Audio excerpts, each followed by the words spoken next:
Hey everybody, what's up? Welcome back to the Gamescage podcast. Today and only today, we're actually doing our first ever spoiler cast. So I'm going to say this right now, right fucking now. This is all spoilers about Final Fantasy VII. Not even just Final Fantasy VII Remake. We're going to be talking about all Final Fantasy VII, everything. So if for some reason you haven't played it and you don't want to know what happens next, you just get the fuck out of here. No one wants you here. Unless you want to be spoiled. Alright, so that's what's happening today. FF7 SPOILERCAST. We got the usual crew. We got most of the usual crew. We got Storm Yorha. It is I. It is him. We got Mr. Phantom Artifice Noah. Wait, what did you say? The fuck? What happened? Oh, there you go. Your mic died for a second. Dude, honestly, might be my little application going too crazy on my voice. It's fine. Oh my god. And then we got our rotating guest, Johnny. Hello. And then we got again, the Grand Blue Master, Mr. Z. Alright, I don't even play Grand Blue like that, bro. I don't know, man. I wake up this morning and I see People know me for Xenoblade, bro. I don't know damn Grand Blue. But anyway. No way. How did people know you for Grand Blue? What the fuck? People do not know me for Grand Blue. People don't know me for Grand Blue, bro. I mean, your alt account does have like the Grand Blue like profile picture. Zoe? Yeah, a little bit. A little bit. But can we talk about how this game, Grand Blue Fantasy Versus, has been out for like a month and there's already a Fighter Pass 2 announced?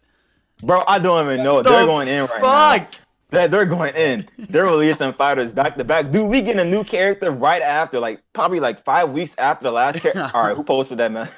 Jesus Christ, Noah. All right, they posted a damn distorted Melia picture. Okay, never mind. Fuck it. I ain't even gonna explain it. It makes me mad just looking at it. I don't even want to explain what it looks like right now. That's But yeah, this week all FF7, we've all beaten it. I'm pretty sure that has anyone replayed or has everyone just beaten it once? I've only beat the original. Oh, you're gonna play the OG. Okay, all right. No, I haven't beat the remake.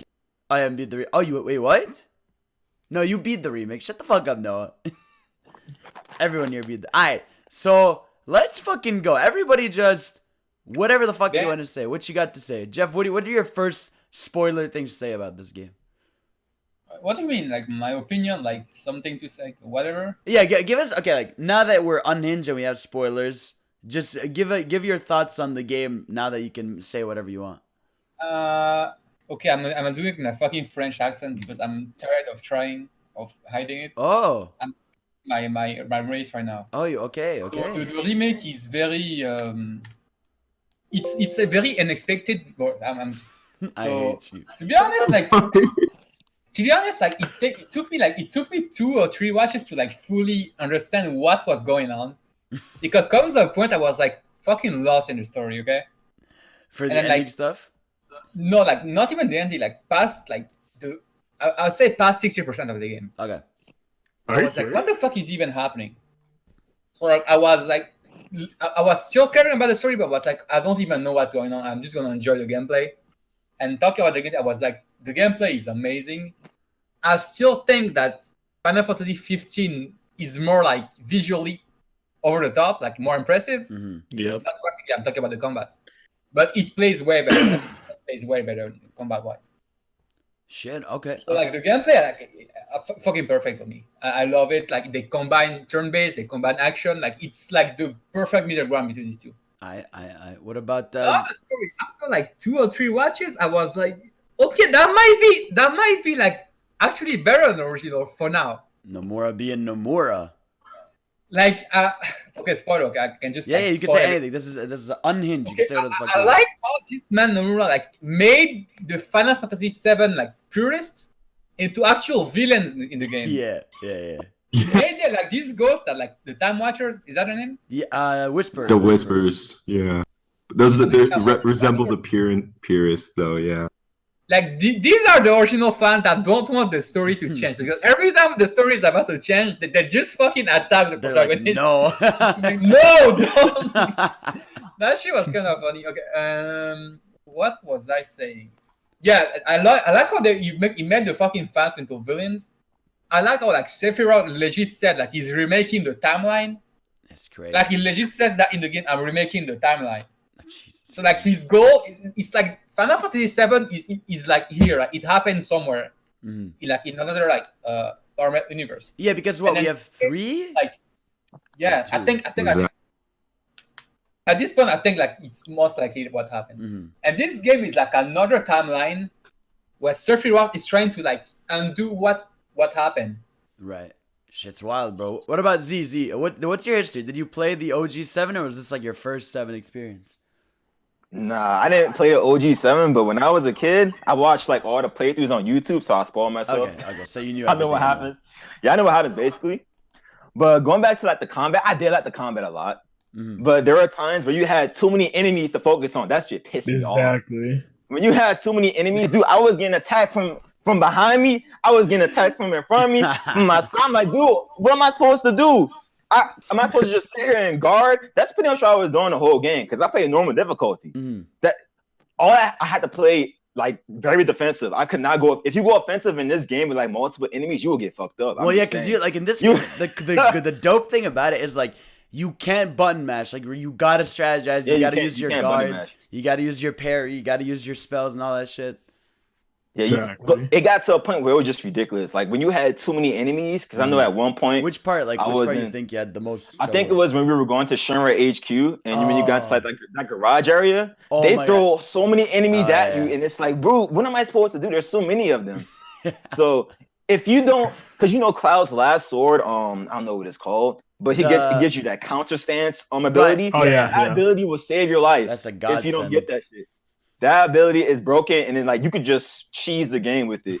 Basically, if you use command menu, as soon as like because you know in command menu it stops the game like for like a long amount of time, it goes in like slow motion. Yeah. If you use that, then use counter stance, you could just be anything. You can't die.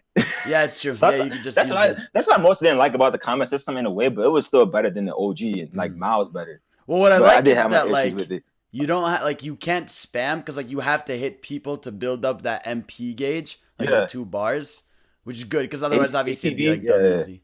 The ATB shit. But yeah, no, that's it's sick. But overall, you loved your time with it. Yeah, I liked it. I liked it. Cool. It was alright. It was alright. Johnny, spoiler free. What are your thoughts on the game now? Now that you can mention. Amazing. Shit. I think they kind of took stuff from FF15. Where like. I really want to see Cloud and Tifa like team attack, like with Prompto and Noctis and all those other people. It would have been like pretty cool to see them do team attacks, but hopefully the next game has it. Overall, I think the best boss fight is obviously Sephiroth. Yo, we gotta talk about this, everyone. Like that slow motion scenes and all that. That final fight, like, is crazy shit. It's insane. Like, bro, it's extra. It's fucking extra. When you're like, you see that giant, what is it, the giant whisper boss or whatever, and then you're fighting those three shadow things that represent, I think, like, them in the future. Yeah. Right. Yeah. And, like, the fucking theme. Sephiroth's theme, bro. Scary shit. Man, towards the end of the game, I was like, what the fuck is going on? Exactly. I think we all had that. When we're there at the end, we're like, what the fuck is happening?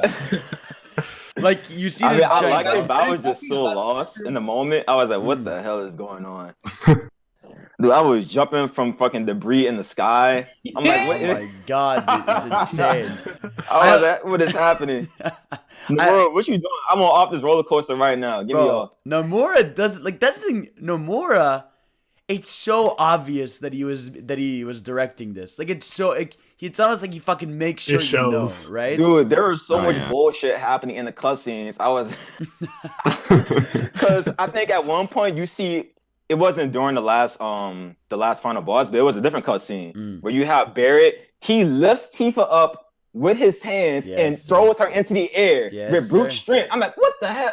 I'm like, how did he do that? Oh, Barrett doesn't give a fuck in this game. One of like the best. I'm like, characters. How do you? There is no way you can do that to an action. Well, it's still a game, but still, that shit looks so funny to me when I first saw it.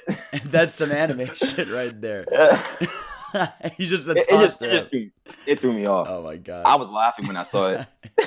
Noah, what about you? Spoiler thoughts? Like, what did you think? And he died again. There he is. It was phenomenal. Combat was great. As someone who enjoys Kingdom Hearts and JRPGs in general, I really liked it a lot. I feel like it was a nice change of pace for them. And I'm looking forward to how they're going to build on it in part 2. But the last probably 5 hours of that game are mentally insane. Yeah, they're crazy. So, like Z, I have not played the original. I'm in the process of doing so now. But I do know everything that happens in the original game and in Crisis Core. So when Zach got revealed, lost.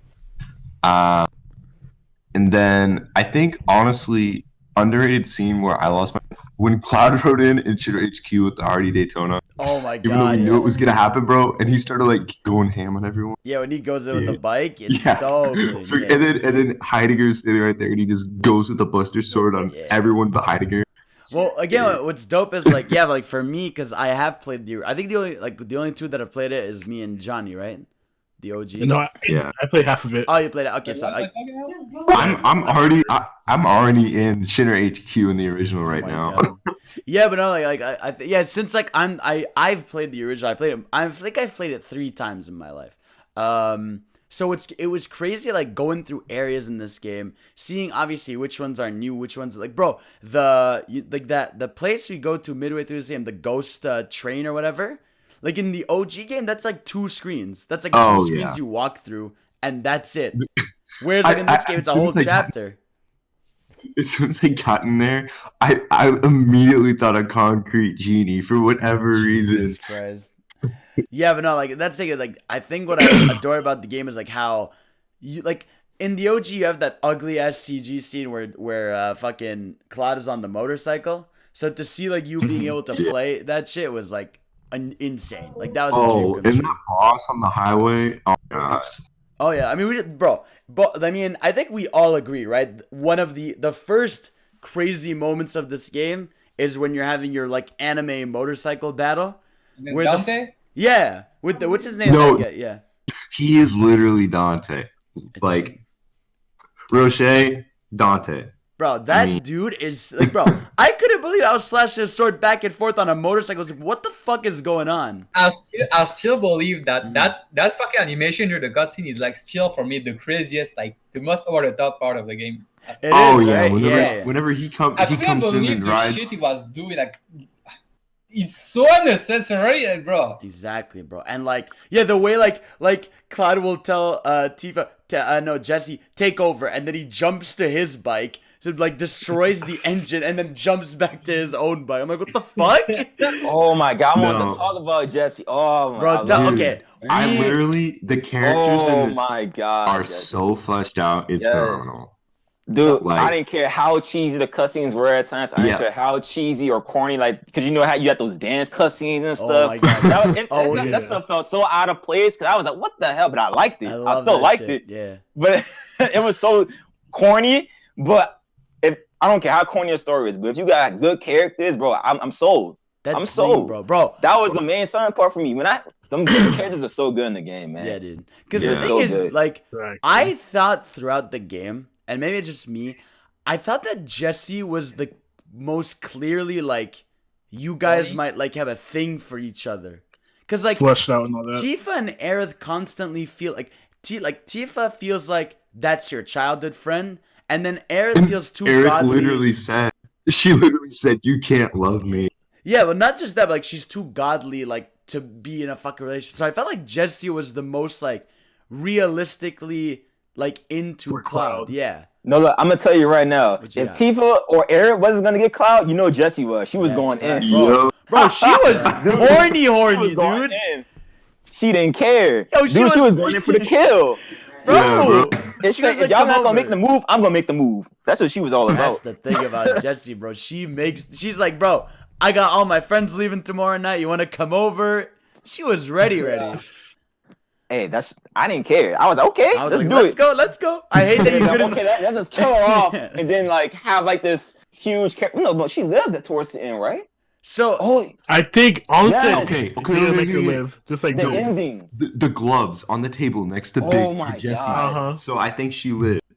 I didn't Hopefully. catch that. I Hopefully. only saw Biggs. Yeah. I didn't catch that. Somebody told me, Yeah. or like I read like on Wiki. I was like, what the fuck? What happened towards the ending? But why is Biggs alive? So I looked at them on Wiki, and then I saw they said they hinted at Jesse being alive. I almost popped off, dude. Yeah, I like, almost what? jumped out of my chair. So, but I didn't catch that at first. How do you feel about that? Like, do you think that's like a good move, or do you think that's like I don't too? know messy with because it? I don't know because do they ever return to Midgard? Because I don't think they ever confirm it. They just hint at it. They just Yeah, I don't think they ever go back. they never showed Jesse lived or not. They just showed that they had her. No, in the original, she dies. Like they both. Yeah, die. she dies. Yeah. I think this is one of those endings where it's up to the player to determine if they lived or not. Well, I think It's we'll one of know those part kind of two. endings, I believe. Like, there's Yeah, no way. I'm seeing part 2. Yeah, there's no I way we're not feel gonna have a like- scene where Jesse and Biggs like don't like bike towards them in some kind of fight where they need help or some shit. Yeah, because it's they- like they fleshed him out too much, not to. Yeah. You know. We only get confirmation that Biggs lived. We don't even know what happens to what's his name? Wedge. Wedge. Doesn't- We don't know what happens to him. Like we just kind of see him just get swarmed by the Whispers and right. Shinra HQ, and we don't know what happens to him. We Well- never see him again. In the OG, so in the OG he lives, but he doesn't appear again. Like, I think there's this Easter egg where you see someone later in the game that looks like Wedge, and it's assumed that like it's him just taking on a new identity. So in the OG, it's never really confirmed that he's dead. So I have a feeling the Whispers surrounding him like that, they're just protecting him. Like, so like if a bunch of shit's falling on him and all that stuff, it's probably those Whisper things just protecting him from like dying. Sure. I think I just made up a theory just right now. What you got? What if the game assumes that you already play FF7, the original? They So do, like they're right? like they on some like there's some Full Metal Alchemist shit. Like there's like a fucking rule. Like if you save that person that was supposed to die, then another person dies. You know. Oh, that could be. What cool. if Iron doesn't die, but like someone like Cloud or Tifa dies instead? You see what I mean? See, that's the crazy part. Like, I mean, that's what we've been debating Because this for a game while. clearly assumes that No, I feel like Wow. Aerith has to die because like she has the ability to time travel, like basically open up the portals, right? So if she stays alive, that's like their trump card for everything, and I don't think that should be allowed. But They is she- shouldn't do that. Is Yeah. she I able don't to think like they- constantly do like is Look, it confirmed she can it's- just do that all the time, or is that? I think she is because she's the one that opened up the portal. No one else could, only Why she not they could. just use a Phoenix down on her? Yeah. Exactly. Use a Phoenix. Yeah, why can't you use Phoenix Dons when they really die? Like, bro, this Well- shit can like resurrect anyone. Just do that. I really hate it, but I think they're going to because obviously that's They so have to. iconic. I think this It's scene, so this, iconic. I almost said this scene. What the fuck? This scene will happen just because it's too iconic. But like something will happen after that would like rewind time and like. Honestly, prevent I it from think happening. Barrett will die. I don't No. think. Well, It's because no you, more- Like, why did they save like this avalanche member? Like if everything will play out as supposed to? No, thing, like, at the end of the I- game, Cloud is gonna fall into the water and just sink. It's a And no not more as far. game. The river. but like that's it. Like, I think because in the original, Air's death is really important to Cloud and his character and how like it drives the rest of the story. Bro, So I think okay, she'll- but, like, the original, like it clearly Mm. when you beat the game, it clearly shows you that it's not the same FF7. It goes in a completely different direction. sure, So for why sure. would they replay the exact same events But again? see, it's not completely different. Like it's very different, obviously, and there's obviously branching paths, but like it is still like there's still. I think my theory and thought on it is that they're gonna be going to locations we know from the OG FF7, but the They're way really story. like, yeah. The way main story stuff plays out is gonna be really different, right? Because like, but I think Aerith could die and come back because like I think you'd still want to have that scene, obviously, and like you want Cloud to be triggered to trigger whatever happens next, and then she can come back after. Like I don't know, it's like I feel like Is she gonna come back as like a ghost? Ghost Aerith. I mean, I haven't like seen like completely like the ending of the OG, but does she like just completely die and never see her again? I mean, you have some moments I think where you see her, but like she's basically dead. Like that was like a big moment. Yeah. I don't think they could change. Well, too like, much. Yeah, I think Honestly, the Aerith death. I like, think it might. I don't. I think it's gonna happen. Okay, if they bring her Who's that? back, like if they bring her back, then it's just gonna feel stupid then. Mhm. Yeah, it goes against like the but what you said earlier, it goes against Cloud's character arc. Yeah. Exactly. Yeah, Like, what's the point of even like? Yeah. Bro, but like, let's talk about Cloud, bro, because Cloud again known to be a god tier edgelord back then, like. Just the edgy anime protagonist, just like, and like, again, he makes some snarky remarks and he opens up back then. But like, here, bro, he's high-fiving, he's laughing. This boy breakdancing at some point. Where did this man learn to dance? Bro, Where this did that man come from? dance, bro. My favorite scene in the game. Oh man, Wall Street. What? Damn, Wall what's it called Street, again? dude. Wall. Why did I say Wall? Is it called Wall Walmart. Street? Yeah, it's called Walmart. Walmart. Dude, that was the best part of the game. That I was love that part. amazing. So much. That Freaking part of the Especially the game was massage amazing. scene. That alone time with Aerith, everything about that arc was amazing, man. Bro, like, I love that fucking. that's, I'm gonna replay the game just for that arc. That's the thing, bro. I Yeah. just replayed it, and it's like that stuff is so cool because, especially because I picked it up now because I'm playing on my second run.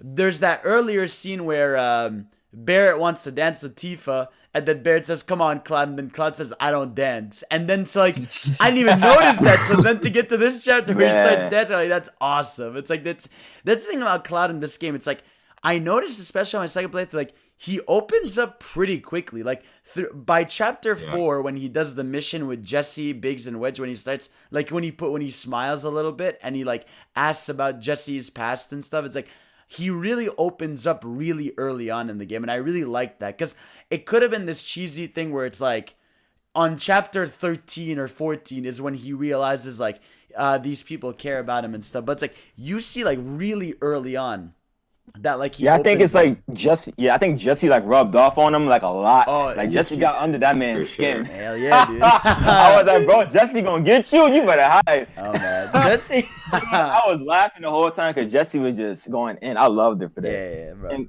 The end scene. yeah, The end scene right after they finish the motorcycle scene, and she's all like up on him and stuff. It was so fun.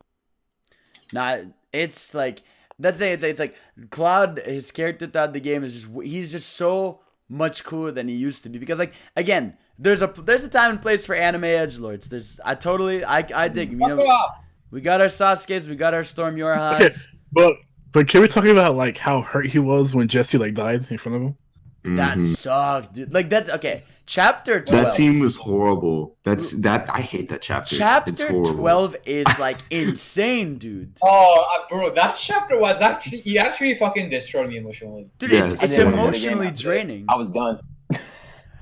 Bro, I was like, give me off. I won't play. I sat there for a good after the intro cutscene for chapter 13 played and just sat there for a good it's something like you know it's gonna happen. Yeah, but at the same, it's still sad as fuck. They build these Like, relationships with you and they care. Yes. And it's like you care about them so much, and then they're like, they're dead. bro. Like that chapter, man. Like because like it's insane just how they make it really scary that Sector 7 is falling. Like you've got people running away from the city, you've got buildings on fire. It was so cool when you got to control Aerith for a bit, like trying to like walking with Aerith through that town is how you see like the civilians' perspective, right? Because you see people like stuck under like buildings that are falling apart. You've got people running away. You have Wedge trying to tell people to evacuate. That was surprisingly realistic for Final Fantasy. Yeah, That's no, true. it's well. I I mean, want to talk.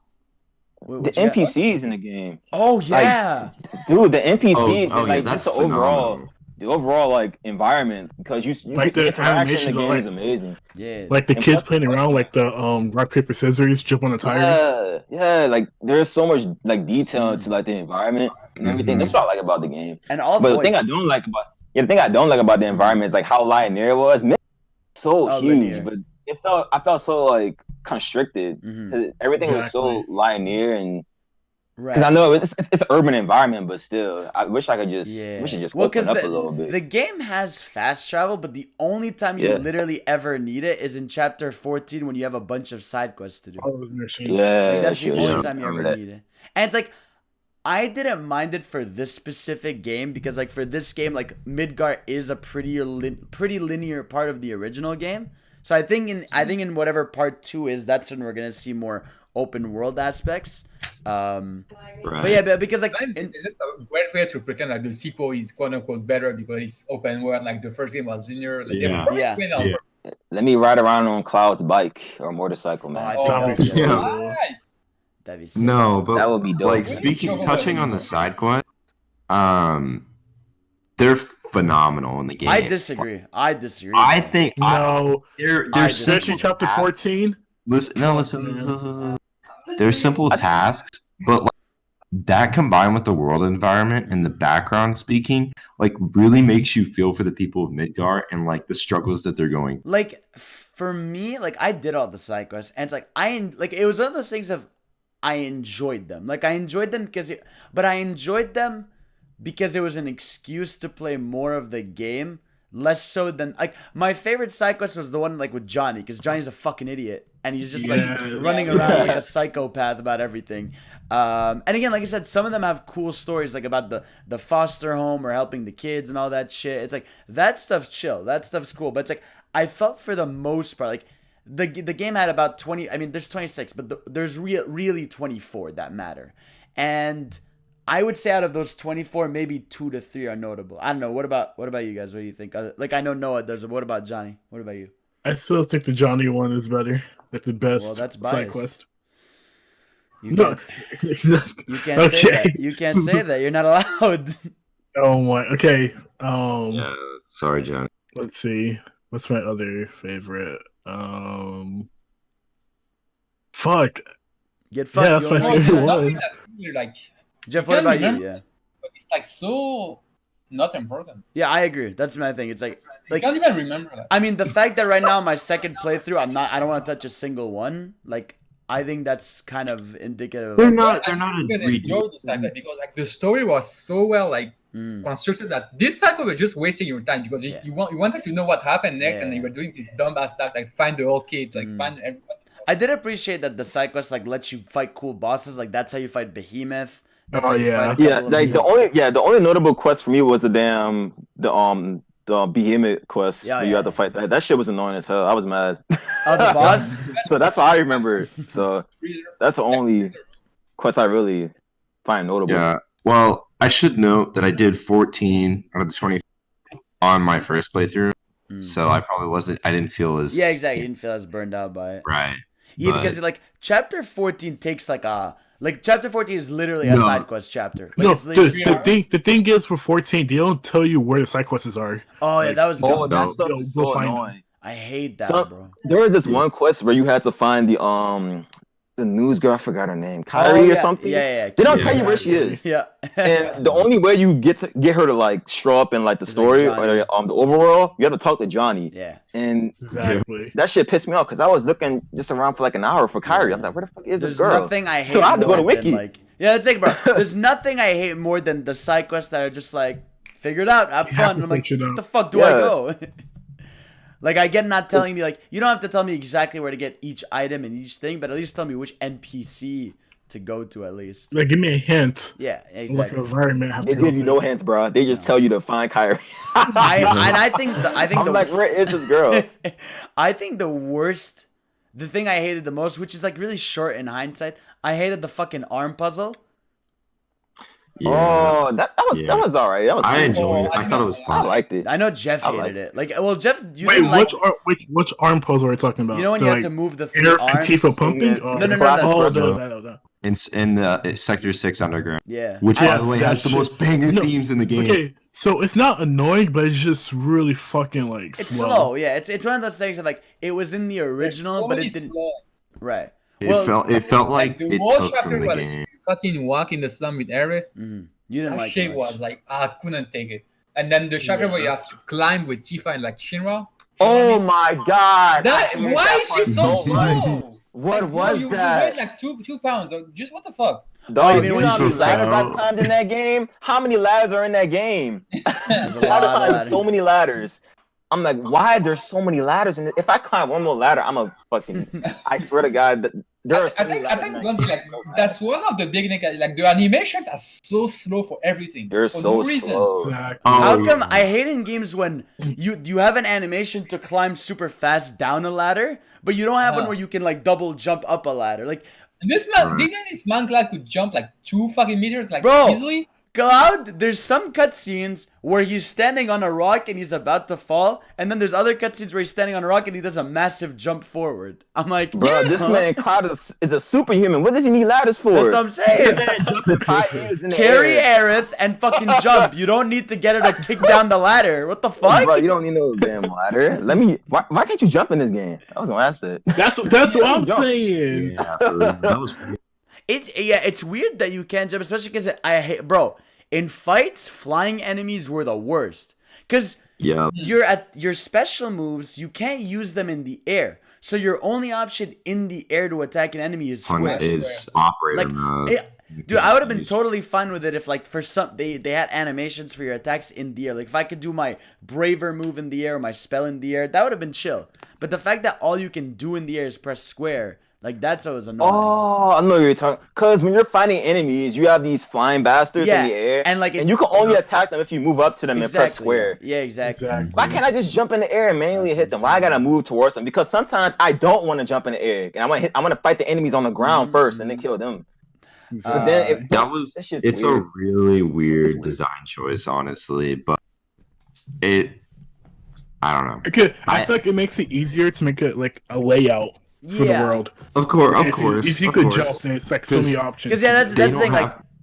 Like jumping in games comes with a lot of development hurdles, because then you gotta assume the character's gonna try to, like, the player's gonna try to jump over buildings. Yeah, like you have to start making arbitrary walls that people are gonna notice way more, right? Like people are gonna start jumping over ledges or dying by accident, or it's like that's the big issue that comes with jumping. That like people are gonna find that shit out. Yeah, that'd been funny as shit.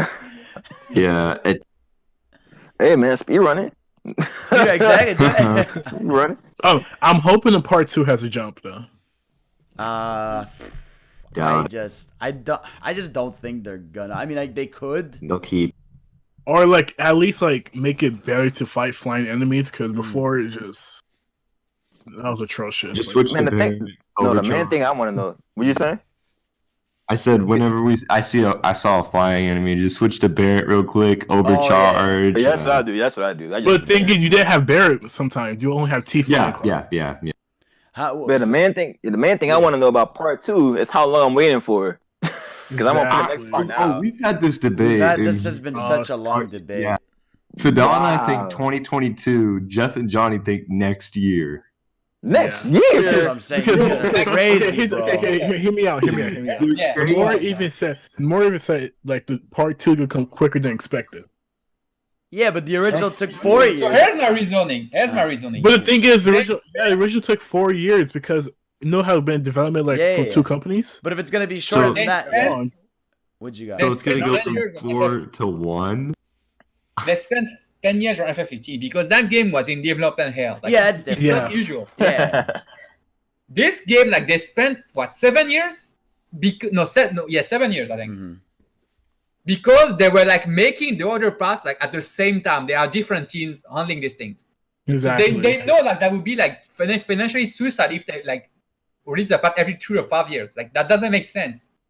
But 2 years is just makes sense for a big game like this, bro. Like 1 year makes sense. 2 because again, think of Resident Evil 3. That came a year. I think that game is pretty much done. I swear to God. I think. Blunzy, what do you think? Like 1 year of remember when the Morris said the Kingdom Hearts get released every year? When did he say that? He said that before. I think it did. Like, if you actually see like the cycle, a Kingdom Hearts game has released every year before Kingdom Hearts 3. Yeah. So basically, what if they release a Final Fantasy VII remake part every year? I think there's a big difference between a spin-off Kingdom Hearts game that some are shorter, some are but as opposed to they're building a game on the assets already there. The mechanics are already done. Everything is done. What do you think, Z? Give us your I don't think. I mean, I want part 2 to come like soon, but it comes when it comes. Yeah. It releases when it releases. I don't know when it's gonna come out, but I would say I don't know. Well, I feel like maybe 3 if years it from now. is 2 years, people 3 to just have 4. Cause I don't know. Some people might forget the story. You never But know. no, but see, that's Yes. that's the thing about this game is the story of Midgar felt like a story, and obviously it leads the ending thread of what's next. But and plus there's a little bit of a different scenario because technically people know the story. And like some people can go back to the original if they're that hungry to at least have an idea of what's coming next. Like again, we also have to understand this is video games, bro. Video games aren't like movies where other than when the fucking right now the world's having a pandemic, movies barely ever get delayed or pushed back, right? Video games do that all the time, right? And this is Square Enix we're talking about. Square Enix pumps out fantastic games, but has horrible they have horrible development scheduling stuff. They delay stuff all the time. They take their time. I think they got better with that though. Yeah, I think it depends on what Nomura wants to do because they're changing the story so much. They're doing like all this new content. Exactly. It depends on what he wants to do with the story and what direction he wants to take it. Like if he wants to do some crazy shit, then the game might be like come out like a long ass time from now. Or I don't know how. He has a basis time. Like, yeah. I mean, so look, all new content. I would be glad to be fucking wrong and that it comes out next year and I'd lose my mind. But like, I just don't see. 2020. Also, they did say they started development before part 1 even started. Yeah, for sure. Before part 1 even released. Yeah.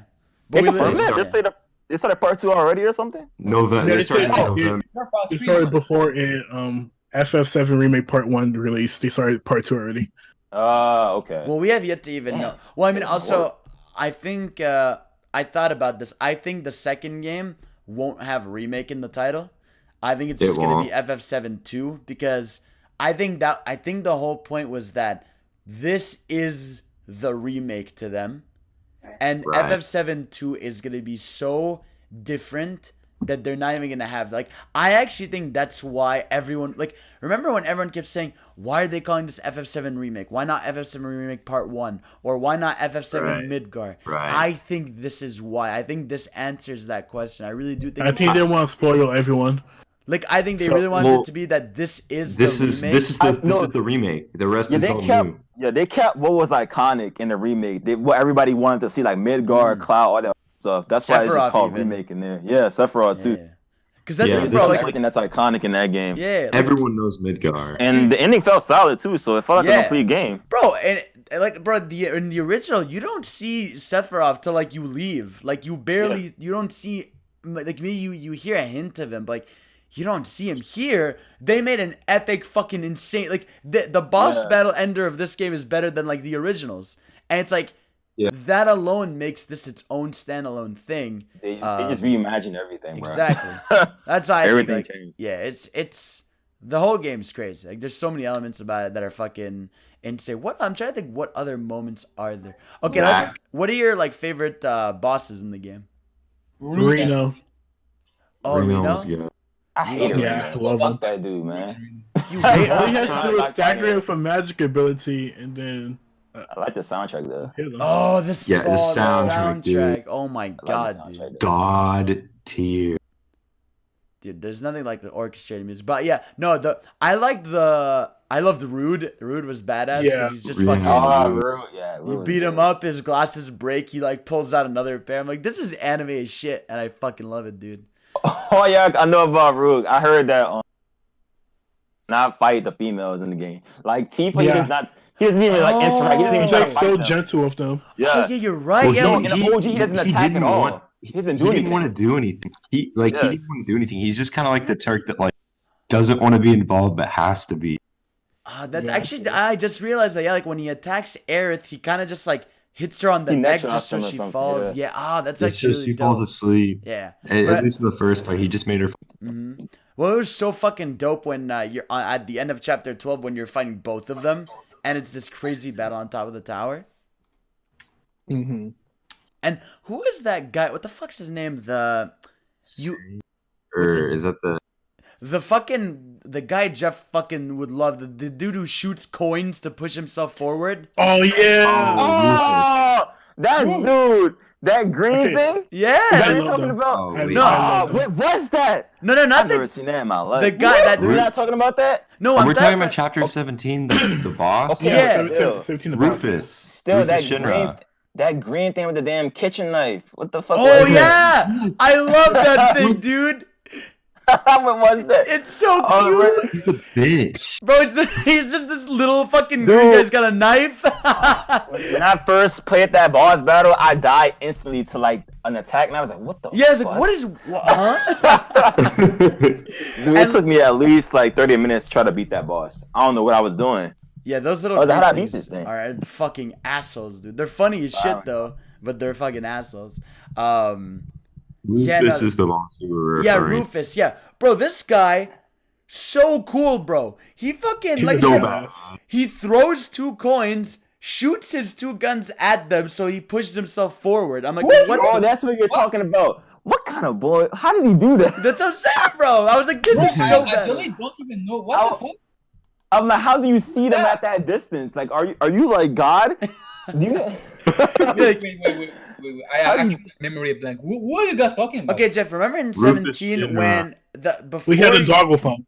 before you fight chapter 17, it's this guy on the roof. He's got a white cloak. Noah, put a picture of him in the chat. He's got the coat that can get. He's got the coat that can get stuck in the doorknobs. Like, Wait, let me. What the fuck? The president's son? Yes. Oh, There we go. Yeah, where he had his dual guns and like he would keep shooting you during the fight.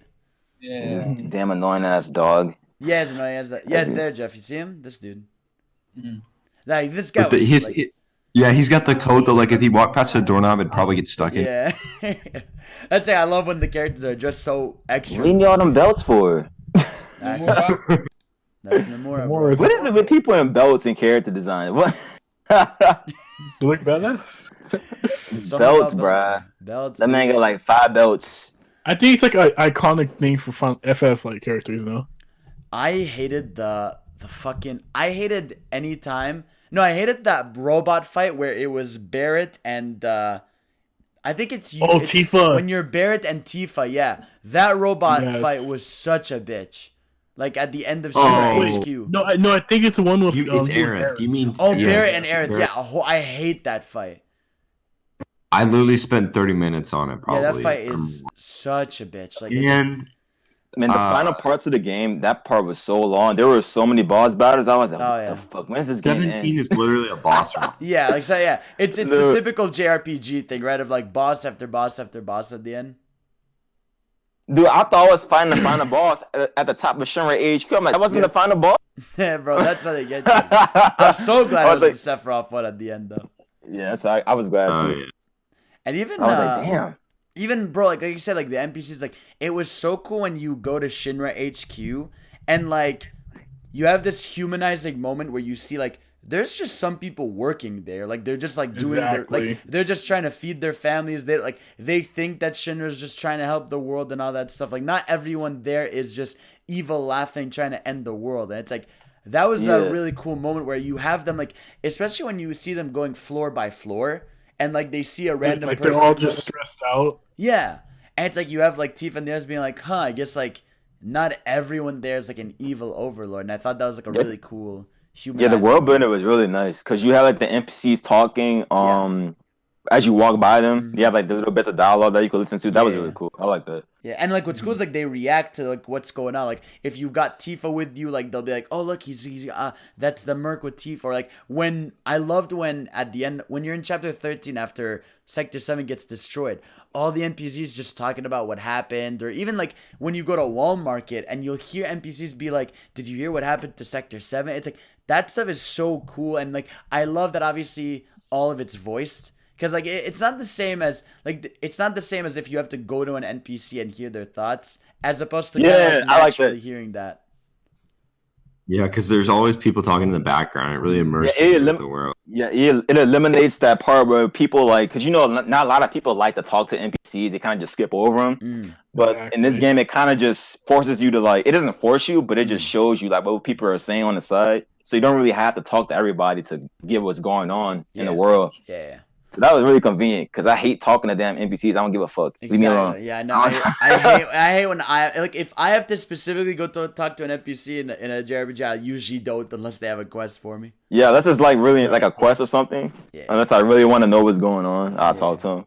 Who was your favorite, like, other than Cloud, because that's just an obvious choice, who was your favorite character to play as in the fights? Tifa. Baron. Damn, I actually I really like using Cloud because he was broken. Yeah, that's what I'm saying. Other than Cloud, you never used the others when you could? Other than Cloud. Because, so Tifa has this ability where, like, when you hit them, the enemy can't stagger you. Like, they can't, like, interrupt you. Tifa did buku damage for no reason. She did all kinds of damage. That's for me. She did all kinds of damage for me. Well, what she was, I must have the right setup. And then she has that ability that like you can add stagger to the enemy. Yeah, I was using that chakra stuff, whatever it's called. Oh yeah. Oh, no, not chakra. What's it called? The one that power or something? No, chakra trap. Yeah, the one that like that. It, yeah, puts an orb that's what around them. Yeah. Or I love the one where like she zips like in 3 different locations, like super quickly. Yes, that one's really sick. Also, that fucking lightning chariot boss was super cool. At the end of the haunted train thing, like he's got the electric horse basically. That shit was crazy. The thing I hate about using some characters is the range characters, because if you want to use a range character, the enemies are just focused on them and they're like close combat, and so you couldn't really use them like if you wanted to. If you really like Aerith, it was really hard to use. I hate Aerith. I did not. I did not play because at least Barrett, even though he's a long distance, he's bulky, right? Like he won't take too much damage when you hit him. Whereas plus he's physical too. He has like a lot of close combat moves, so you can use him like that. But Aerith is just you can't. Yeah. He's like strictly NPC. Like you cannot control her if you wanted to. If you want to like play as her a lot, you have to play as somebody else, bro. I just have healing. That's it. Yeah. That's what I hate. I hate how enemies just focus on the character. The only way to have enemies focus on different characters is using like this different material.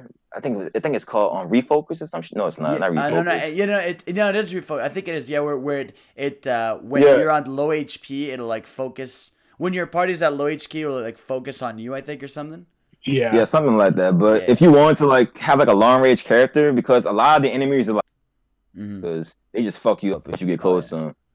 I mean, in general, the upgrades and materia system I thought was really satisfying. Like you genuinely feel the difference at the end. It's Chadley. Oh, Would Chadley, you like some new materia? Fucking Chadley, bro. This guy. First of all, who calls the kid Chadley? That's just weird. Chad. Just Chadley, bro. And like, yeah, I like that. It was cool when you fight the summon so that you can get it. Like, I appreciate that shit. Where it's not just like they give it to you. Bitch, bro. You just get it. Yeah, exactly. No, it was cool that you fight for like the bigger ones. Like you got Leviathan, you got Ifrit, bro. The animations on those guys, crazy. Wait, Chad, you talking about the materia NPC? Yeah, the little materia kid. Dude, I was like, how do I mute a character? Yeah, bro. You developed some new materia. Like, I developed some new materia. I was like, bro, is it possible to fight an NPC? Is it possible to kill an NPC? Yes. Yeah. That's what I'm saying, bro. Materia. You've got the way he said it, it was like, just shut up. Yeah, bro. The way he says anything, he's like, "Thank you, Bug. Your research is going further into my development." Right. And I'm like, Don't worry, I'm not sending this to HQ. And like, when you go up to him as cross-dressing Cloud, be like, I remember that. I tried to talk to. Oh yeah, I remember. When you, what's her name? When you do the massage part of the game, if you pay her 100 gil, she will break Cloud's arms. Bro, I did that last night, and until I was dying of light, but she like fucking destroys your arm. Did you do that option 2? I wanted to see what she said. I didn't do option 2, like because my first playthrough I did.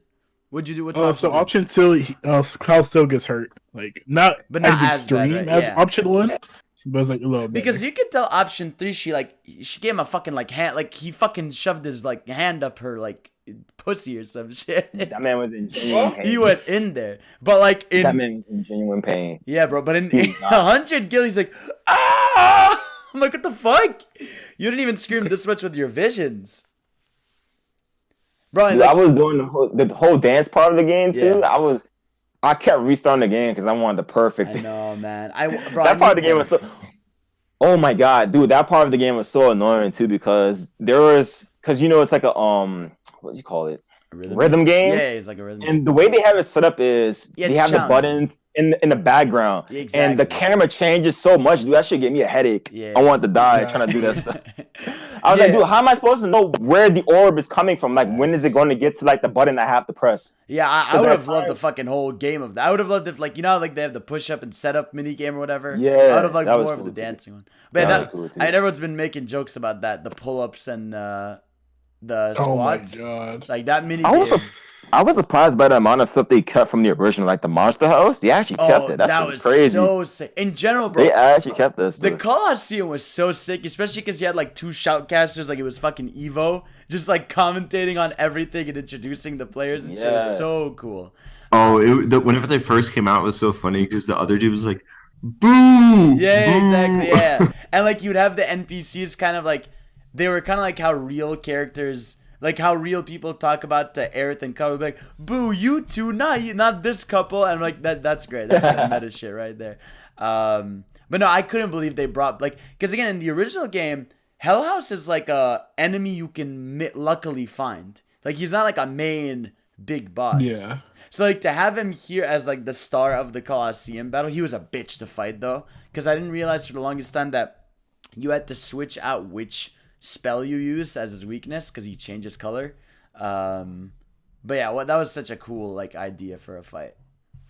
I hate how you have to like use assess. Assess is like mandatory for like if you want to learn how to beat a boss. Yeah. That shit was really annoying. I wish they just like have some integrate that. Mm-hmm. Yeah, I'm like, why do I have to have?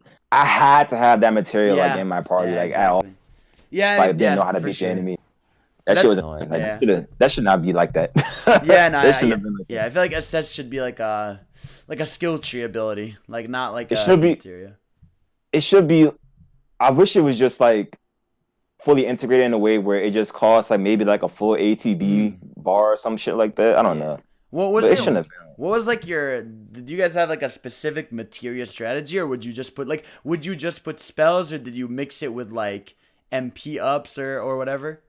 Bro, I just put bullshit. Whatever works. I didn't know. Whatever. I was like, I'm just trying to get through the game, bro. Okay. Yes. Did all of you do that? Even you, Jeff? Yeah. I guess yeah. I tried to experiment strategy. But like, I just put whatever like sounded great. See, I liked experimenting with it because I once you realize because you have the slots that are attached together, so like I would put like the healing skill with the blue materia that allows your whatever you're using to be affected on multiple party members, right? So I would put cure and mix it with that one, and then like multiple characters would get cured at the same time, or like I would put MP up for Cloud because I knew I was spending a lot of MP with him, or I would put I felt like I was strategizing a bit more. I felt like I gave everyone 2 magic spells. And then I would put stuff like, like I put luck up for Tifa because you keep it. I like that you improve it by using it. So I felt like for the most part for me, I ended up like trying to strategically use it for the most part because that actually saved me multiple times, like using them in that way. The thing about me is I didn't really start optimizing until I got to like the Shiva part of the game where you have to fight the summon. That stuff fucked me up. I was like, I gotta start actually optimizing now. You gotta try. So I had to go back to my party and change everything up.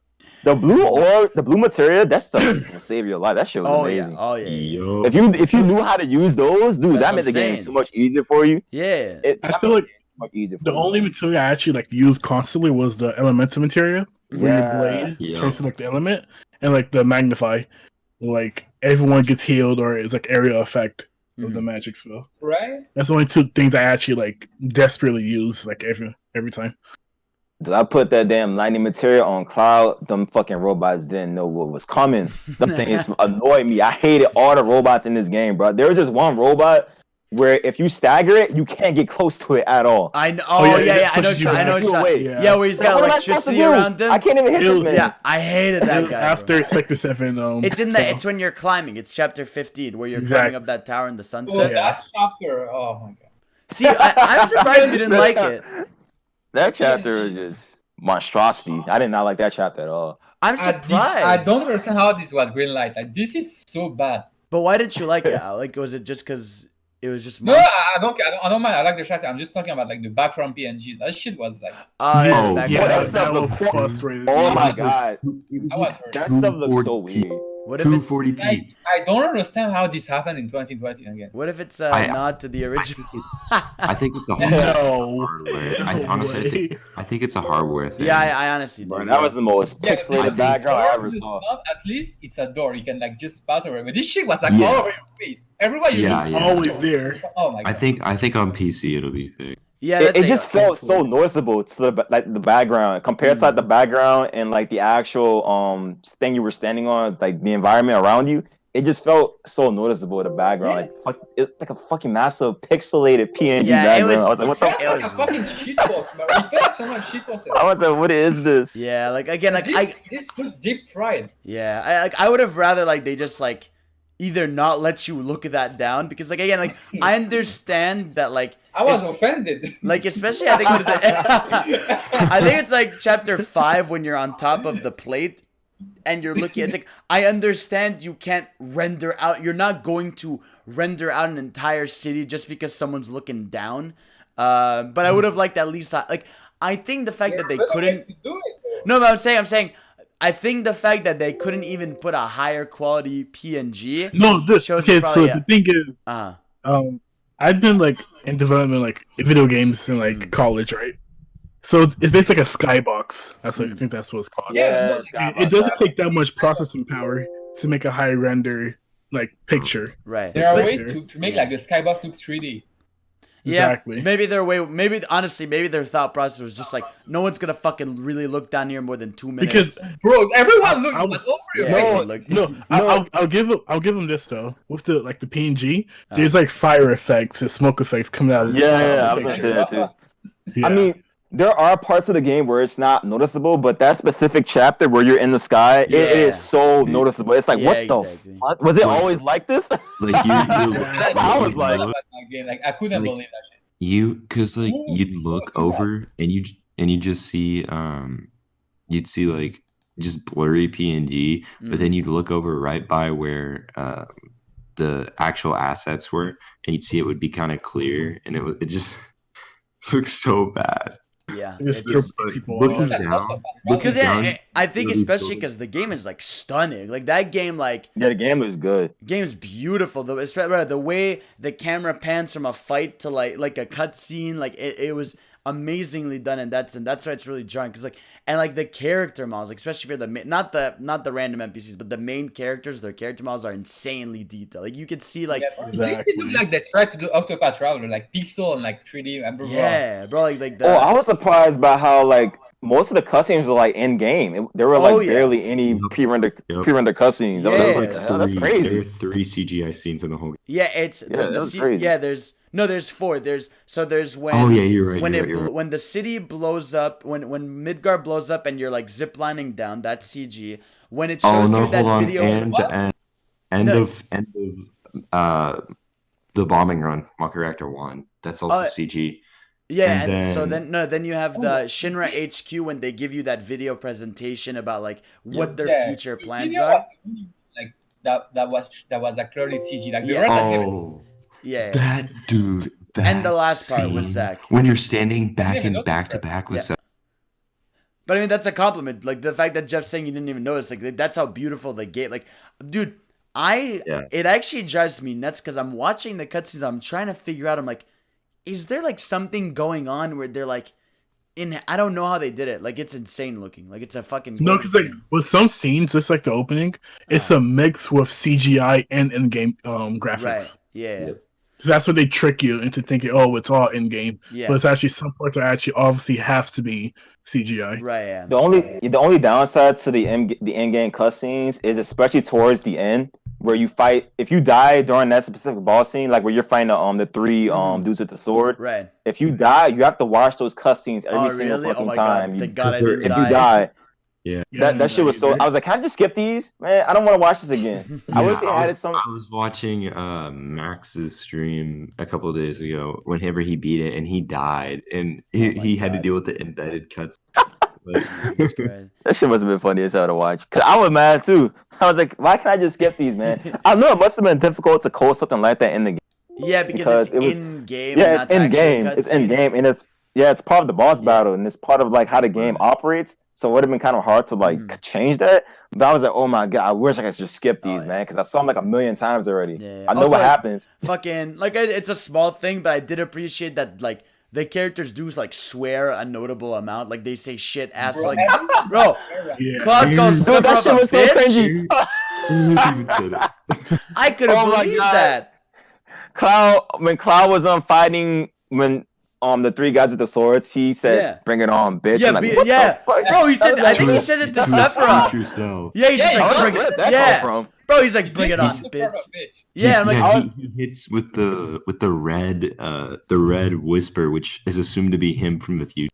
Right, and like to me, that's like so cool because like I always find it unrealistic when characters like don't swear because I'm like, bro, you would be swearing your ass off at some of these people if you really saw them. So I love like imagine Barrett not swearing, dude. Like Barrett, Barrett to have the games being like, you piece of shit assholes. Like I'm like, imagine like most JRPG had swearing like, bro. Yeah, imagine telling Xeno there. Oh my god. I think it's timing. I think it's timing. Like sometimes the timing when they swore, it was really funny when they said it. I was like, what the fuck? The Eric said shit, which almost fell. Oh yeah. And like, damn man, where's Fiora? And man, like, bro, I know we've been talking about it, but Barrett is amazing in this game. Like, yes, bro. Dude, I don't think John Brentley, I think is his name, the voice actor for Barrett, phenomenal. And his design is just great, bro. It's so funny playing the original and seeing his little like half-assed little hand that's the gun, and it looks so bad. But then you go into this one, he's just got this giant gun. And no, but it's so funny when Bear gets angry. Like you even saw him get angry with himself at the end of the game, where he's like has his hand on his head, scratches. He's like, "I need to." But it was insane. I love his character a lot. Yeah, and it's like again, like that's the thing about this game, right? It's like these characters have been beloved for over 20 years, right? And that was when they were super blocky and weird. So the fact that in this game, because they look so good and the voice acting's so good, you actually like you could see. Yeah, it's like you could see like in their eyes when they're like, bro, that scene I think we were all crushed when like what's his name? Yeah, when Barrett is yelling like Biggs, Jesse, and when they're dead, and he's like even when he thinks his daughter's dead, it's like that scene like was heartbreaking. It's just so it's insane. Like they just did an amazing job with Bear and the entire cast. Like I think bro, every character. Yeah, I didn't realize how much the game changed until I looked back at the old trailers with like the voices changed, dude. Like the character models changed. Bear looks like a Lego. Dude, everything changed. Do you remember Wedge's old voice? Yeah. Yeah, all the old voices, bro. God. Everything was different. I didn't know how different it was until I looked back at the old trailers. Like the closest is Cloud. Like Cloud looked for the most part similar. Like he looks a little skinnier in the first trailer, but like that man Cloud was bony. Yeah, it was so bony in his arm. Oh my god. But yeah, like it's like that's like you could tell. I mean, obviously back then that trailer was when Cyber Connect was making it. Which would have been so like it would have been fascinating to see because I had this theory that I have a feeling the Cyber Connect version of whatever this game was going to be a really short game. Like I think maybe that was actually originally going to be a part 1-to-1 remake, and it was going to be maybe 10 to 15 hours when they were making it. Because like you have to remember when they changed studios for that, like we hadn't seen anything about the game for so long. And I really do think it's because they were like, okay, you know what? We're taking this in-house and we're going to do our own spin on it. We're not just going to make this a remake 1-to-1. We want to actually take like creative liberties and shit. Bro, back then I'll never forget the funniest thing when they first revealed that game trailer that like they said Nomura was directing it, and Nomura had no idea he was. Like he did not know. I don't know if you guys don't know this. Yeah, when I remember that. Bro, like I laughed, dude. You didn't know this, Jeff? Yeah, back when they announced this game in 2015, and Nomura was announced to be the director, he didn't know until like he saw that. You see that Leonardo DiCaprio meme where he's pointing at the TV? Yeah, exactly. Funny as shit. I remember that shit. He didn't even know. Yeah, he didn't know. I was like, and that's when everyone thought the game was gonna be a train wreck. Because I'm like, bro. squinting at his TV. He was just like, I'm sorry, what? I'm directing this. Dog, and the game went so quiet after that. I forgot. I thought the game got canceled. Yeah. I was like, wait, this game's still going on? There was like 2 years where we didn't see shit, and we were like, it's so funny. Like, every time Square announced a game, people just assume it gets canceled because like it always takes so long. Yeah, bro, because they post shit all the time. I mean, when they Cage 2 or Cage 3, seven. I mean, Cage 3 they switched engines and all that stuff. Oh damn, that sounds like shit. And they also had legal issues too. That makes sense. Yeah, because Disney was like, "Oh," and they waited to include all those animation, and they changed all the voices. Yeah. But no, they had to because the voice actors sadly died and all that. Yeah. No, again, I mean, you could tell like the Xehanort's voice actor. Oh, yeah. So that's what they have to find. Christopher Lloyd is pretty much everybody. Exactly. So that's why it takes so long. But no, I mean, I think we can all agree it was pretty much like I think that's the biggest thing of like there's always those games in the industry that are announced and then they take 4 to 5 years to come out, and then so much hype builds that like unless it's fucking phenomenal, it doesn't like people get very disappointed and all that stuff. But I think for the most part everyone's loving the game. Like exactly. It seems I think the 5 years are worth it. I think it was worth it. I agree. It was worth it. Go ahead. I wasn't talking. You want? No, the only people that didn't like the game from what that seems like the people that were expecting like a fucking exact remake. Yeah, because again, the ending is it's specifically divisive. Like if anything, the entire game, all fans are like even on what's new and what's all that. But it's when you get to that ending where like that's when the hardcore fans are like, oh no, Nomura's Nomurifying it. I'm like, oh yeah, we haven't even talked about Zack yet. Like Zack, like oh man, timeline C. That was so sick. Like I as someone like for me, as someone who played Crisis Core before FF7, I didn't even know what FF7 was back then. I just played Crisis Core. Like for me, Zack is like the OG like protagonist. Like seeing him like appearing, I was losing my shit. He looks insane. He looks amazing. Like, for me, Zack is bigger than Vlad. I started the series with him. So I never played the old Final Fantasy games like Crisis Core. When I first saw that dude, I was like, why you got Cloud Sword? Yeah. Well, what did he take Cloud Sword? I was like, who is this man? Why does he have Cloud Sword? Bitch, give him his sword back. Oh, where did this man even come from? Who is this? God. But you know now, right? That like he was like I know now. Yeah, I know who he is. I saw a couple clips on Twitter about him. Oh yeah? Oh my God. But no, yeah, but I heard Nomura's like changing everything, like to the point where the old games won't matter. Like he's changing like the lore and shit. Well, it seems because so the ending, right? So how we understand it is they show 2 timelines at the end. So they show because in the original in Crisis Core, that's the exact same scene where what's his name? Zack is fighting and there's like 50 soldiers like at him in front of him and he fights them to the death. So I get like what I didn't understand was that he survives, but he like so there's a time the current timeline we're in, Zack is dead, we assume, and in the other timeline it was just showing us when Zack brought Cloud to the city before he died, right? No, I think so. Zack is 100% dead. Oh yeah. I mean, I don't know how. Are we free reign on spoilers for everything? Yeah, everything. We okay. I don't care. We already talked about Aerith dying. Cloud obviously takes, the sword and kind of becomes Zack's backstory. Yeah. Throughout the game, right? Yeah, because like he cried. And that's he's not, actually a first class soldier and all that. It's all, right. So that's that in this timeline that we played throughout the game, he is. So obviously Zack did die. But what makes it really interesting is they had a little bag that had a different stamp. Which stamp is that dog that's the Shinra mascot? Yeah, it's a different type. And it was like a terrier. Yeah, it's a different type. Yeah. So symbolizing different timeline. Which, to my understanding, whenever they're walking out into the distance, when Zack actually makes it to Midgar in the timeline, and him and Aerith kind of have a connection thing. Yeah, because Aerith, like when she walks by him, our current timeline, Aerith, like wind passes by her. Gives us exactly. Right. And like it's like, But I thought that was so cool, and like, because like obviously like Cloud has Zach's memories, and like, and he like Right. when Aerith says something like, there's something she says to him, and then he starts crying for a second because it's like Zach's memory taking over there. I'm like, that was so cool. Yeah. Oh, see, I didn't understand that at first. I thought that was Cloud's memory. No, when he sheds that Zach's random tear, memories. that's Zach. Yeah.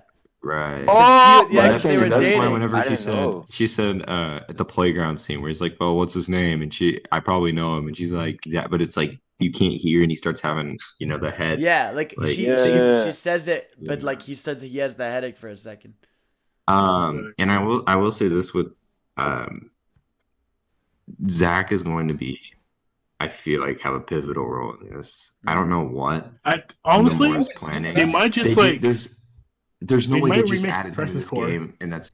I don't see them remaking it. I see them remastering it, if anything. Yeah, I but can see like They might, like, remaster, like the put Kingdom Hearts in stuff. part 2. in all honesty, they didn't include him for nothing. Nomura has something planned for him, and I feel like, honestly, I could definitely see them bringing Zach, like, doing some time travel shenanigans and having Zach come and help Cloud defeat Sephiroth. But I don't know. They will include Crisis Core into the game. I just hope like they'll go crazy with the time travel. I hate time travel in any video game. At this point, You hate Animal Crossing, Zach. Yes. But like, oh my god, point, I'm that okay with scene when Cloud and Sephiroth are in like the space-time dimension and they're fighting, and then Sephiroth's like, "You have 7 seconds." I'm like, "What the fuck?" Until the meteor impact. Yeah. And I'm like, dude, because I thought for a second, wait, is Cloud stuck there? Is that how we're ending this? Yeah. What did that mean? 7 seconds. I was like, okay, I counted 7 seconds. What happens? What? It's a reference to 7 seconds before the meteor impact. That Sephiroth, like, you saw meteor and stuff. I know what you're talking about. Yeah. The one that killed the Asians, or what they call the Sephiroth? Sephiroth wants to wipe out everyone with a meteor. Yeah. Whole thing. So yeah, like So basically, the Sephiroth we have now is aware of what happened in the original. I assume he's from the future. Yeah, and he's trying to create basically a new timeline, just like our characters are trying to forge a new timeline. Defy fate. Yeah, like I don't care what to me, I don't care what they do as long as it's fucking cool, and then like they do some cool story stuff. Like if they if they have cool character moments, if they have insane badass scenes, like the fact that the sequel can be better and probably will be better with bigger and crazier set pieces. It's already better, bro. Yeah, it's exactly. already. I can tell you, it's already better than the original. It does so many things better than the original to the point where it's like, why would you even play the original? Well, if you want to play a classic game, right? But see, that's what I like. It does everything so much better. Yeah. But see, that's what I like. The original is different. I think we're in a good way. The original is good enough that you can go play and have a different experience. There's two different experiences, Whereas this, in a good way, feels like its own experience, you know? I feel like, I mean, honestly, this is its own game. Yeah, it is. It's its own story. You don't need to know anything before playing this. It's still Final Fantasy 7. Like, they don't change anything to the point where it doesn't derail from Final Fantasy. Like, they don't even let it derail. It's still Final Fantasy 7. Yeah, the ghosts like stop everything. It. Yeah. They kept the monster house. They kept the same characters. The characters are better. Of course, they're better.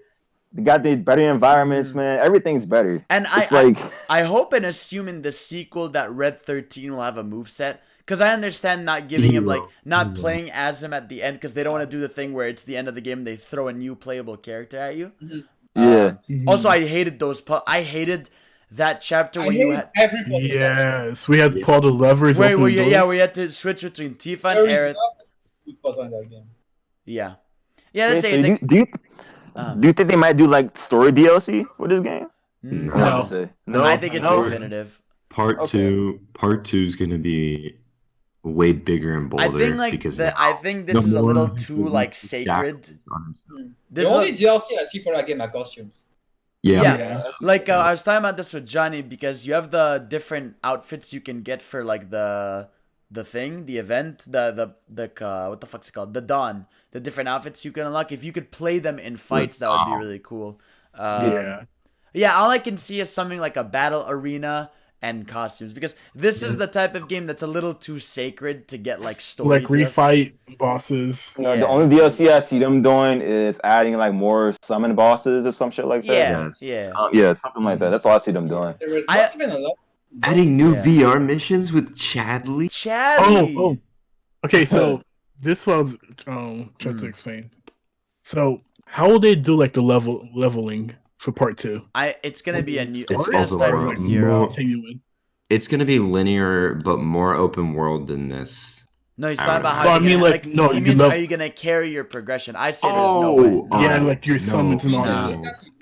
Would they not? But see, this is how that was gonna work. Okay, for example, for like Kingdom Hearts, right? When Sora like has to restart, there's a reason why he has to restart, because he lost his memory, he lost his powers. But see, here's my thing. I think then that makes people feel like they need to own the first game, and that makes no sense. Yeah, especially because the next one's gonna be on next gen consoles. Yep. So I have another question. Do you guys think that like everything basically like the game we assume that you unlock everything in that game, like the movesets? Do you think this entire moveset we carry in the next game as if like Cloud already know all this, or you have to unlock everything again? I think you already know. That's what I think. Like, how would they do that? It'll be a hassle to like relearn everything with new things. Too broken. I think maybe they'll just make it so that his like when you press square and you just do stuff. Like I feel like maybe they'll integrate more of the stuff that we have late game here as his base attacks. Like his what normally would be your super special attack in the first game would be like your level 1 attack in this game. And I think they'll just do a thing of like, hey, I think maybe the first hour or two will be like, hey, Claude, let's do some training. It's been a hot minute, and they just like, they just train and you practice all the moves. Because like in this game, you kind of get thrown in right away, which is the point.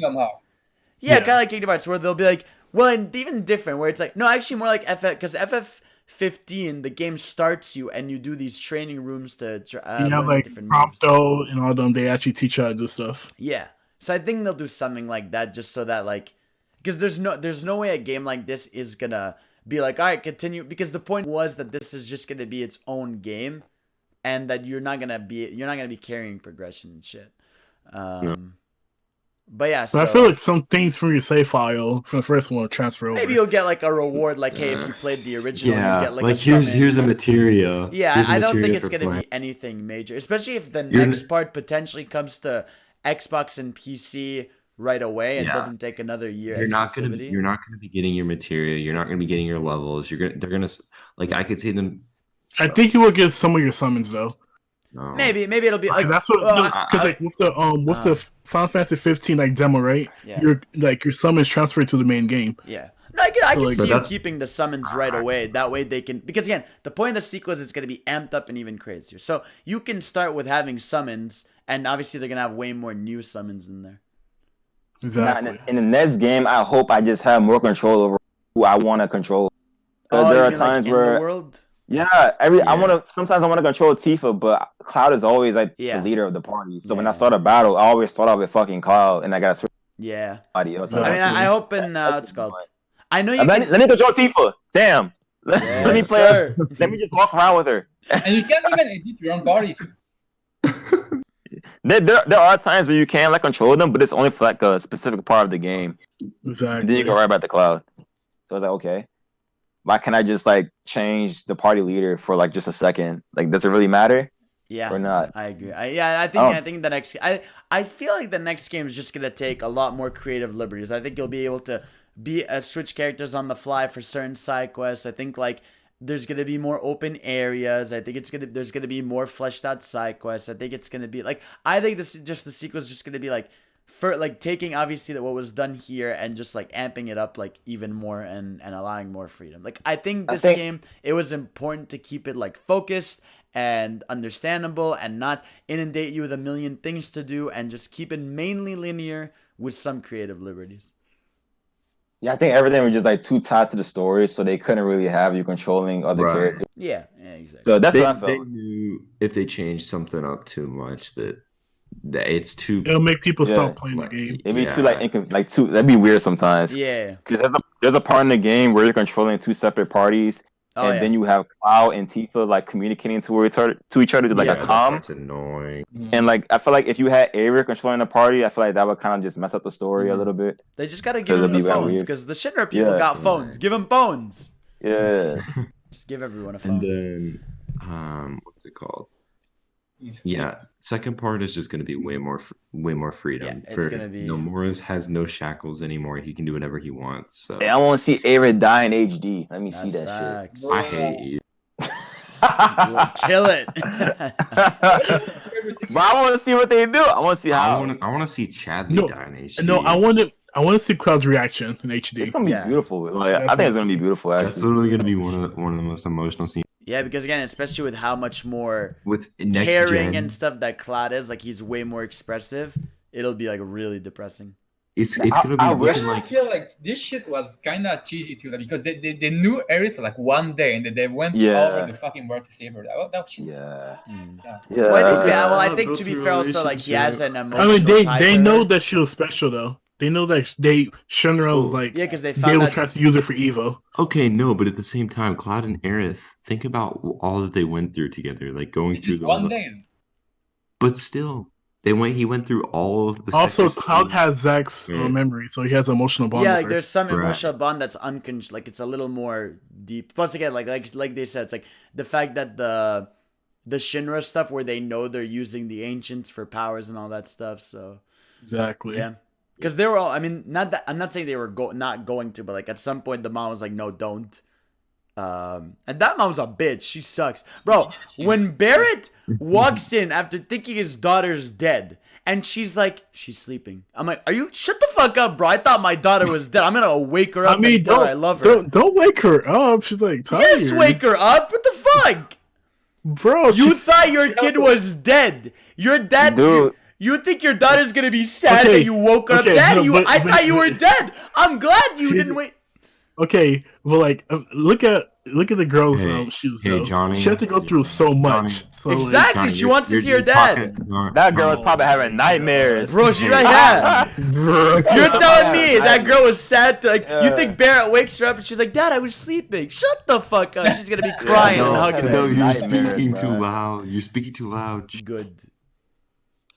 No, that part was so funny. Woke her ass up, like, bro. I want to see my daughter. That's facts. Oh man, I think we pretty much covered everything. Holy shit, it's been like an hour 20 minutes.